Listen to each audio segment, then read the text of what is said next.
Hello guys, আসসালামু আলাইকুম। আজকে আবার একটা নতুন ভিডিও নিয়ে চলে আসলাম।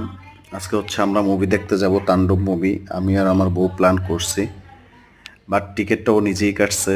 যদিও আমার না বলে অনলাইনে টিকিট কাটছে। তো গেলাম আমরা হচ্ছে ধানমন্ডি সিনেপ্লেক্সে। অলরেডি টিকিট নিয়ে আসতে গেছে, দেন আমি আশপাশটা দেখতেছিলাম। মোটামুটি পরিবেশটা অনেক ভালো ছিল, মানে লোকজন খুবই কম ছিল। আমরা যে টাইমে হচ্ছে মুভিটা দেখতে গেছিলাম, আমাদের হচ্ছে 4:50 শো ছিল।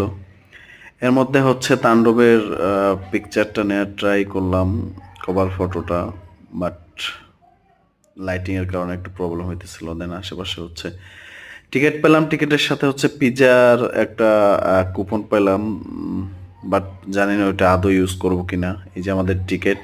দেন এরপর হচ্ছে সুন্দরভাবে মেগা স্টার সাকিব খানের পিকচারটা নিলাম। এর মধ্যে আমরা একটু আগে চলে গেছিলাম, দেন ক্ষুধাও পাইছে। দেন কি করব, সময়ও বেশি একটা নাই। তো হালকার মধ্যে স্যান্ডউইচ অর্ডার করে খাইলাম। দেন ভিতরে ঢুইকা হচ্ছে কোক, পপকর্ন অ্যান্ড হচ্ছে ফ্রাইড চিকেন, এইগুলো হচ্ছে অর্ডার করতে বললাম আর বউ। দেন ওইটা নিলাম। তারপর হচ্ছে আমরা ভিতরে গেলাম। ভিতরে দেখতেছি যে ওরা হচ্ছে রুমটা ক্লিন করতেছে, হল রুমটা। দেন আমরা যে আবার হচ্ছে ওইখানে ওয়েটিং করতেছিলাম যে কখন হচ্ছে আমাদেরকে ভিতরে ঢুকতে দেবে। তো আমরা হচ্ছে হল 2 এর জন্য ওয়েট করতেছিলাম, বিকজ আমাদের শোটা হচ্ছে হল 2-তে, তাণ্ডব। এর কিছুক্ষণের মধ্যেই হচ্ছে ভিতরে ঢুকে গেলাম। ভিতরে ঢুকে তারপর হচ্ছে মোটামুটি হল ফাঁকাই ছিল।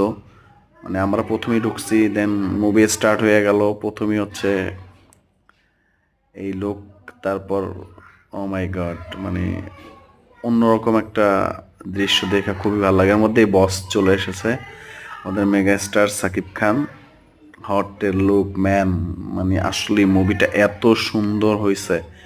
বাট আমার কাছে মনে হয় যে এই মুভিটার থেকে বরবাদটা হচ্ছে অনেক ভালো হয়েছে। কিছুক্ষণের মধ্যে হচ্ছে সিয়ামের ডায়লগ, সিয়াম চরম অভিনয় করছে, সিরিয়াসলি ভাই, মানে চমৎকার অভিনয় করছে। যতটুকু সময় ছিল সে মানে জোস, অসাম, সেই করছে। তো ভালো লাগছে, সিয়ামের অভিনয়টা আমার ভালো লাগছে। বাট নিশু ভাইয়ের অভিনয়টা বেশি একটা ভালো লাগে নাই। মানে তবে এই সিনেমার তালগোল পাকাই ফেলাইছে। সিনেমার যে একটা আছে না, যে কোনটার পর কি আসবে বা কি, মানে এইরকম কোনো কিছু বুঝতে পারি নাই। মানে উল্টাপাল্টা পুরাই একটা। বাট এটার তুলনায় আমি বলবো বরবাদ হাজার গুণ ভালো হয়েছে। বরবাদে যে 10 দেয়, এটা দেবো আমি 5, অনলি সাকিব খানের জন্য। আর পরে সিনেমাটা শেষ হয়ে গেল, আমরা চলে গেলাম। Thank you.